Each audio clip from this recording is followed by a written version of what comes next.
Rasulillah sallallahu alaihi wasallam wa li jami'i ahli baiti Rasulillah ajma'in wa ali wa jami' sahabati wa tabi'in wa tabi'in ihsanin ila yaumidin wa sadatina Abi Bakrin wa Umar Utsman wa Ali radhiyallahu anhum wa taqabbal minna wa min ulama'is sholihin khususan li Syekh Abdul Qadir Al-Jailani wa Syekh Muhammad Saman Al-Madani wa Syekh Muhammad Ali Al-Maliki Al-Hasani wa Syekh Abu Hasan As-Sajili wa Syekh Abu Hasan Al-Ash'ari wa Syekh Muhammad Arsyad Al-Banjari wa Syekh Muhammad Zaini Ghani wa fi kullil minal amilin was salihin wa waliyatil lillahi min masyarikil ardi wa magharib wa syekhina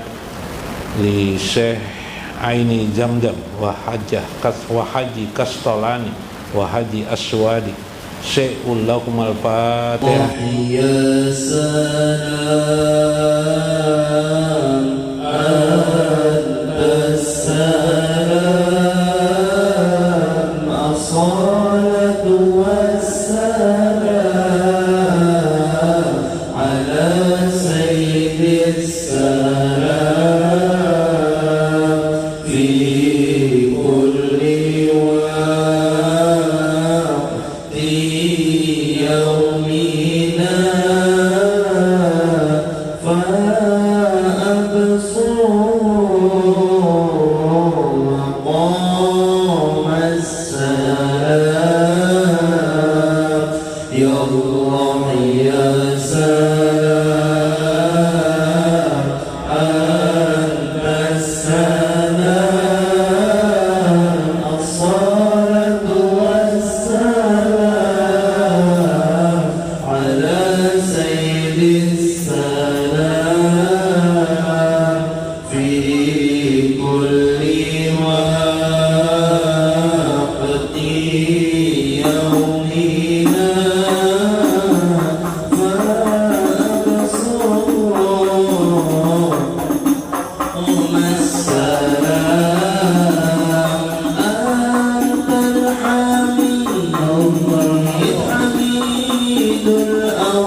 ila hadratin Nabi Mustafa Rasulullah sallallahu alaihi wasallam wa Syekh Abdul Qadir Al-Jailani. Syai'ul lahum al-Fatihah.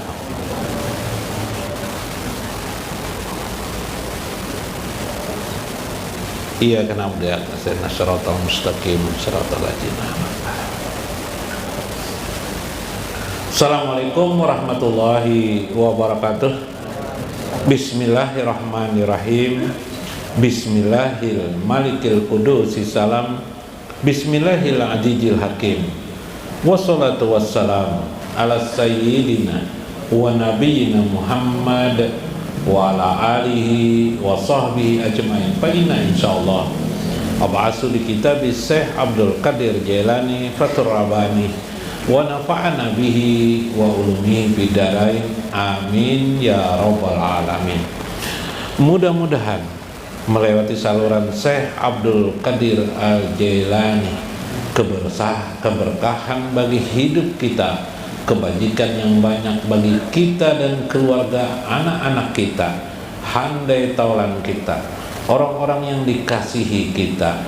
Mudah-mudahan keberkahan itu terbuka lebar bagi kita. Rahmat dan kasih sayang Allah Subhanahu wa ta'ala selalu mengiringi kita dengan hidayah dan taufiknya.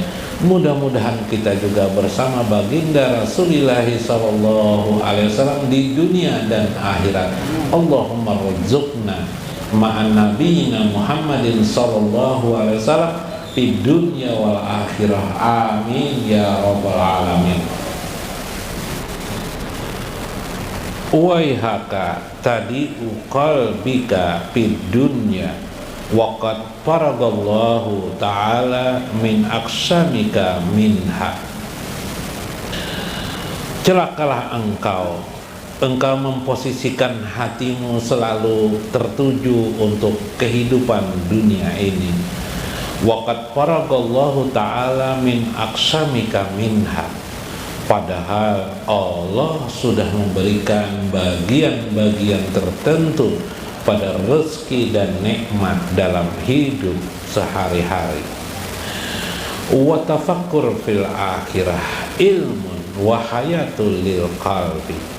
Ketahuilah, jika engkau berpikir, merenung, tafakur fil akhirah, tentang akhiratmu, banyak engkau buka waktu lebarmu untuk akhiratmu, maka kamu akan mendapatkan ilmu, yaitu pengetahuan langsung dari Allah, wahayatun lil qalbi, dan yang menghidupkan bagi hatimu. Betul sekali.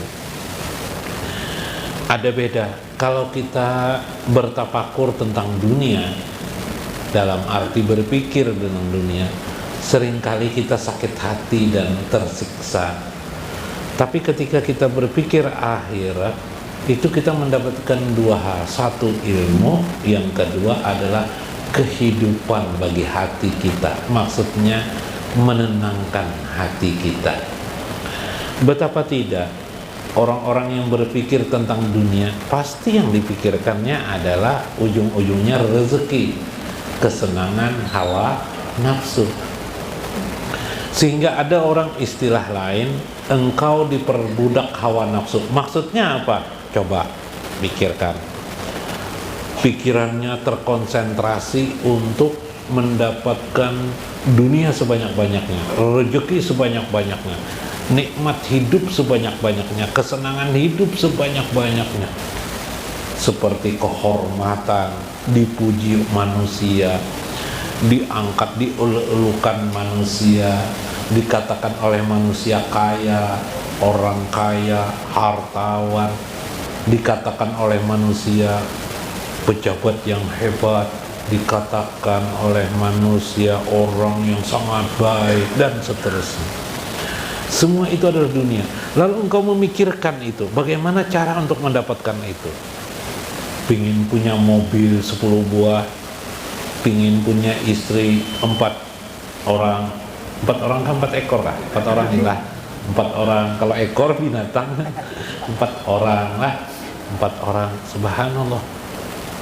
Dipikirkan, bukankah semua yang disebut tadi adalah kesenangan hati, kesenangan yang bersifatnya bukan hati sebenarnya, tapi kesenangan hawa nafsu. Berarti hidup kita memikirkan untuk menyenangkan hawa nafsu. Kalau untuk menyenangkan hawa nafsu berarti kita diperintah oleh hawa nafsu. Kalau kita diperintah terus oleh hawa nafsu, kita mengikutinya terus, tanpa sadar kita menjadi diperbudak hawa nafsu.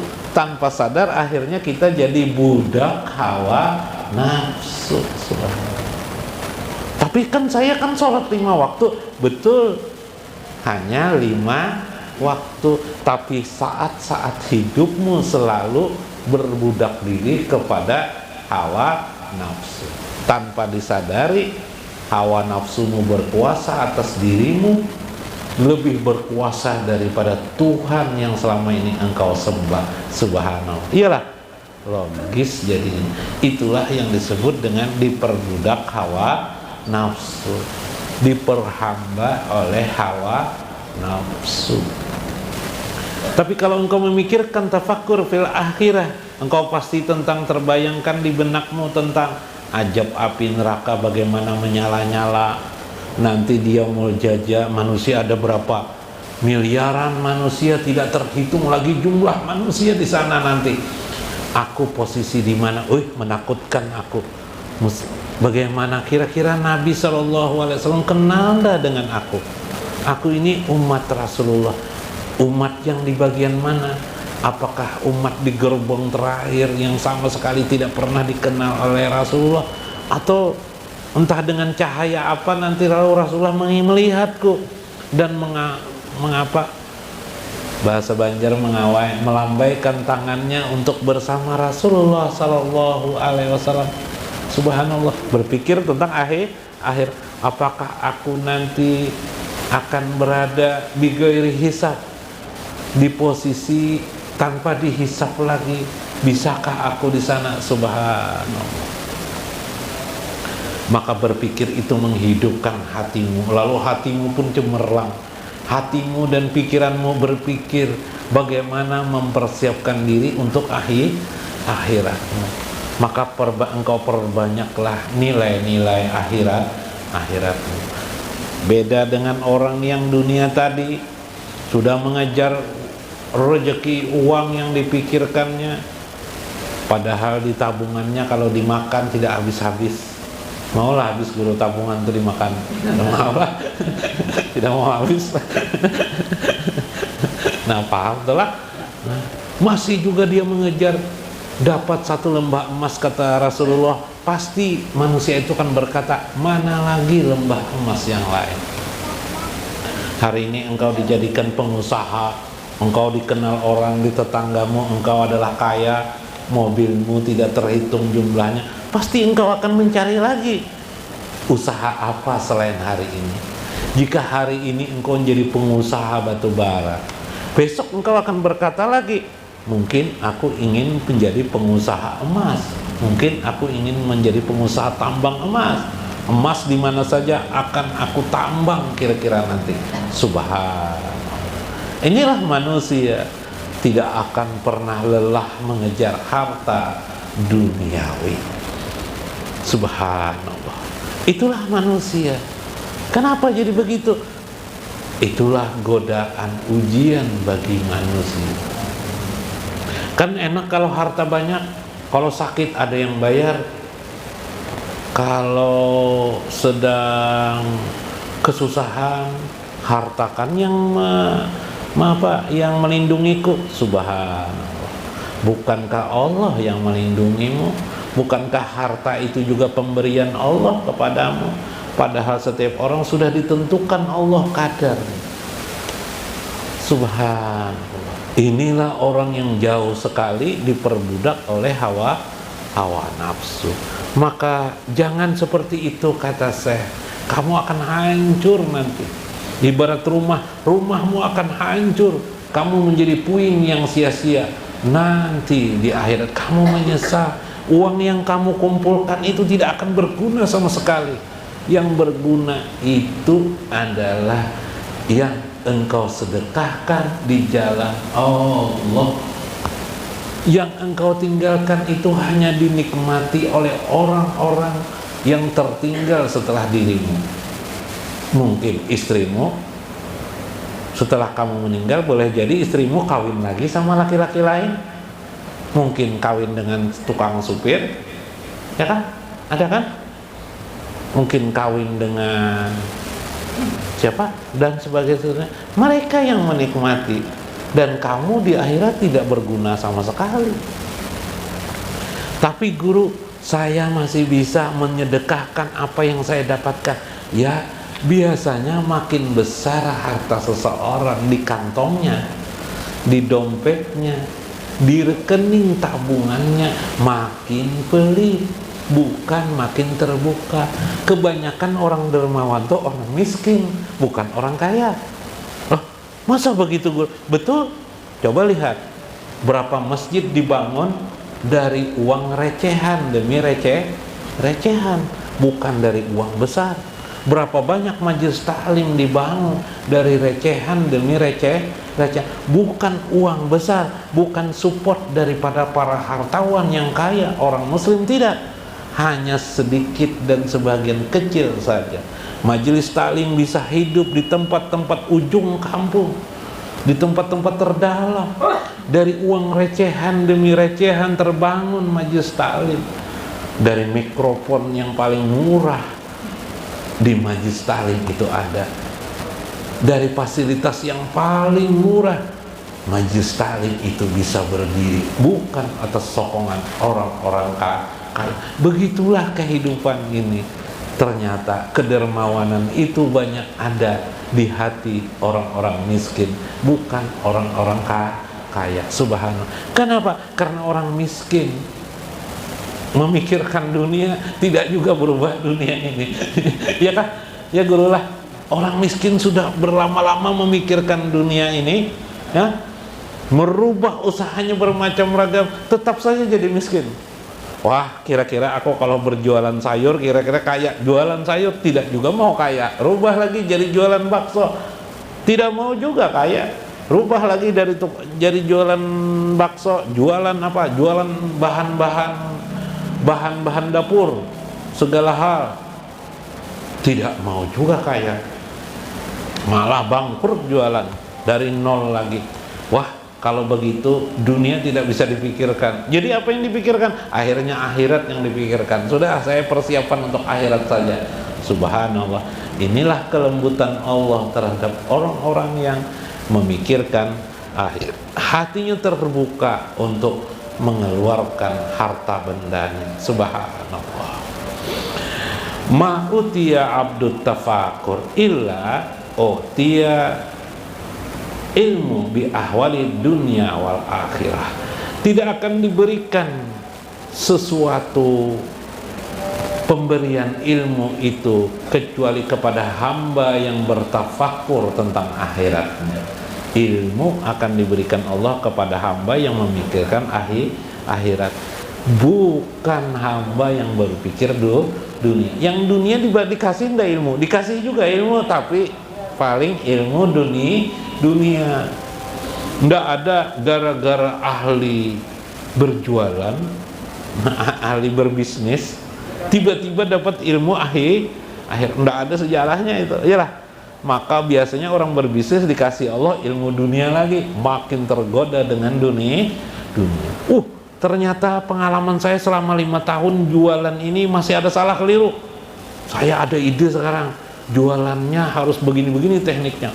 Akhirnya dia berjualan, akhirnya berhasil, sukses dia, bangga. Makin jauh lupa dia dengan Allah Subhanahu wa ta'ala. Dia makin asik dengan jualannya.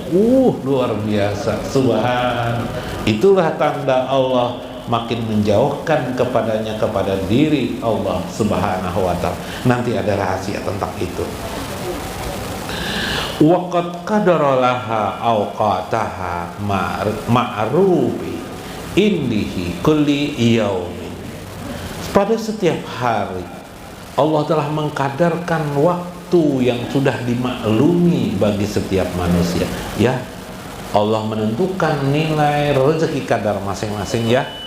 Yang hari ini pegawai, besok hari, pagi hari harus turun kerja.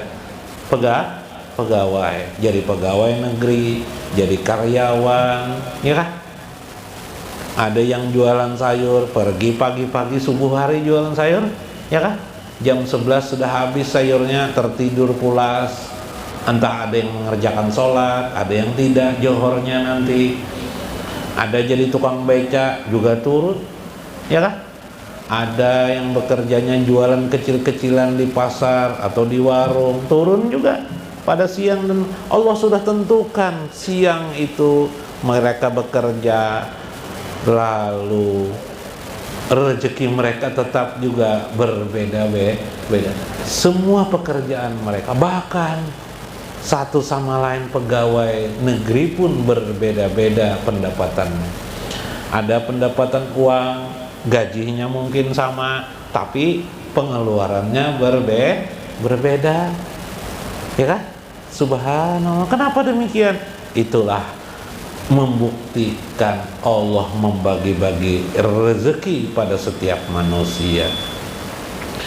Namun ada manusia yatajaddadu laka wa rajaka jadida talabatihi am lam tatlubhu.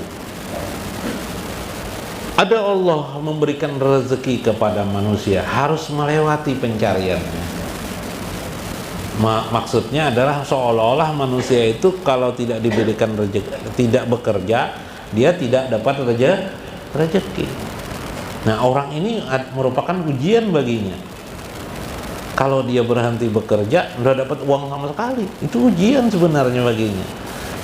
Apakah dia mengatakan itu menjadi ujian baginya? Apakah dia akan berkata bahwa pekerjaannya kah yang memberi rezeki, ataukah Allah yang memberikan rezeki kepadanya? Ada lagi orang yang diberikan Allah tidak bekerja, dia dapat rezeki, itu juga ujian baginya. Apakah dia menganggap itu hanya dewi keberuntungan saja, ataukah itu anugerah pemberian Allah Subhanahu wa ta'ala? Contohnya bagaimana? Ada orang dari lahir warisan banyak, iyalah, dari lahir orang tuanya kaya, iyalah, tidak pernah bekerja dia seumur hidupnya. Begitu makin besar, sampai orang tuanya meninggalkan warisan. Waktu kecil sudah dibiayai orang tuanya, meninggal orang tuanya dibiayai sekeluarga. Harta orang tuanya mungkin bisa sampai 2 turunan. Payah-payah aja dia bekerja, dia dapat rezeki. Banyak manusia gitu, banyak. Dari orang tua siapa? Dari orang tua yang tadi, yang dikisah di awal tadi, ya kan, yang mencari terus dari itu tidak sempat bersedekah, ya kan? No, kasih rezeki banyak untuk anak-anaknya, anak-anaknya tidak bekerja. Ada lagi orang-orang yang langsung Allah berikan rezeki kepadanya karena keimanannya yang kuat. Subhanallah. Bermacam ragam dalam kehidupan ini. Ada rahasia masing-masing di dalamnya. Maka engkau harus tahu, harus suka yubdahuka indallahi ta'ala wa indal khalqi. Bagaimana engkau bisa memelihara dirimu tentang masalah rezeki ini agar engkau tidak ditertawakan di hadapan Allah, tidak dihinakan di hadapan Allah, juga tidak dihinakan di hadapan makhluk. Bagaimana kamu harus bisa berposisi di antara kedua itu? Artinya jangan sampai mencari rezeki itu berlebihan sehingga engkau dihinakan di hadapan Allah. Atau engkau tidak mau sama sekali bekerja, sanggup enggak kamu dihinakan di hadapan makhluk? Dasar kamu ini orang miskin. Apalagi kira-kira dibentak orang, dianggap orang remeh. Sanggup enggak Anda? Kalau tidak sanggup, ya mulai gerakkan keadaan dirimu supaya di posisi seimbang. Tapi utamakan Jangan sampai engkau dihina oleh Allah gara-gara rezeki. Datang ke hadapan Allah nanti di akhirat, kamu kan budaknya harta, kamu kan budaknya dunia, bukan budakku, kata Allah. Waalaikumsalam. Dikit lagi lah. Engkau kan budak harta, bukan budakku, kata Allah. Sudah jauh dari sini, kata Allah. Subhanallah. Ini berbahaya sekali keadaan itu. Wa binuqsanil imani tatlubur rizqa wa bijadatihi naqadu anitolabi. Ada orang yang diuji Allah. Ada di antara hamba itu diuji Allah. Dia tidak bekerja pun dapat rezeki. Kalaupun bekerja juga dia dapat rezeki. Subhanallah. Tapi rezekinya tidak juga bertambah-tambah. Maka digantungkan padanya ujian iman kepadanya. Ada hamba. Jadi tidak bekerja dia dapat rezeki, bekerja dia juga dapat rezeki. Tapi rezeki ketika dia bekerja, rezekinya juga tidak bertambah. Masya Allah. Bermacam ragam, hati-hati. Kita nanti ambil kesimpulannya di sini. Wa bijadati taqadu anitala. Dia cukup duduk saja tanpa harus menuntut mencari rezeki. Wa bikamali, dengan kesempurnaan Allah, wa tamamu, dan keagungan Allah untuk menyempurnakan pemberiannya kepada hambanya. Tanam anmu, mungkin dia cukup tidur saja, rezeki itu datang kepadanya. Itu terletak pada keimanan engkau kepada Allah Subhanahu wa ta'ala. Kesimpulannya, pertama, jangan kau tergesa-gesa, terharu-haru atau mengejar habis-habisan rezeki dunia ini atau kehidupan dunia ini. Karena dunia ini sudah diberikan Tuhan karat-karatnya, sudah ditentukan Allah masing-masing kita. Tenang-tenang sajalah, bekerjalah bila Allah sudah menentukan engkau bekerja. Jangan bekerja bila Allah tidak menentukanmu untuk bekerja. Ada ini bagian kedua ini sebagai catatan, tanda kutip, nanti dipikirkan. Nanti ada bahasan itu.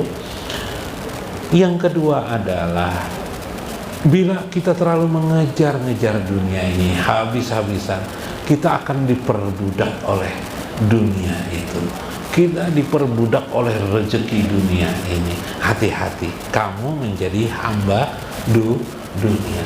Kamu menjadi hamba hawa nafsu dirimu sendiri. Berarti kamu hidup hanya melayani hawa nafsumu, bukan hidup untuk Allah Subhanahu wa ta'ala. Yang ketiga, karena rezeki itu sudah ditentukan Allah kadarnya, jangan diperdebatkan. Bekerjalah saatnya bekerja. Duduk manislah di hadapan Allah pada saat duduk kita di hadapan Allah Subhanahu wa ta'ala. Ada kelompok orang yang tidak diberikan Allah pekerjaan, maka terdiamlah dia. Lebih baik dia memperbanyak mengingat Allah. Nanti Allah akan membukakan jalan kepadanya untuk mendapatkan rezeki. Ada yang keempat, ada orang hanya dengan keimanannya rezeki itu diberikan Allah Subhanahu wa ta'ala. Makin tinggi imannya, makin besar Allah memberikan rezeki kepadanya. Bagian yang keempat ini adalah terjadi yang membedakan dia dengan hamba-hamba yang lain sebagai anugerah Allah. Namun keadaan itu juga tetap merupakan ujian bagi si hamba itu. Apakah dia kepada Allah karena rezeki dunia, ataukah semata-mata karena memang imannya yuriduna wajah, untuk mencari Allah, mendapatkan Allah dan Rasulnya dalam hidup ini. Mudah-mudahan bermanfaat, mudah-mudahan menjadi maklum adanya Wallahul muwaffiq ila aqwamit thoriq. Assalamualaikum warahmatullahi wabarakatuh. Nur Muhammad, Nur Muhammad.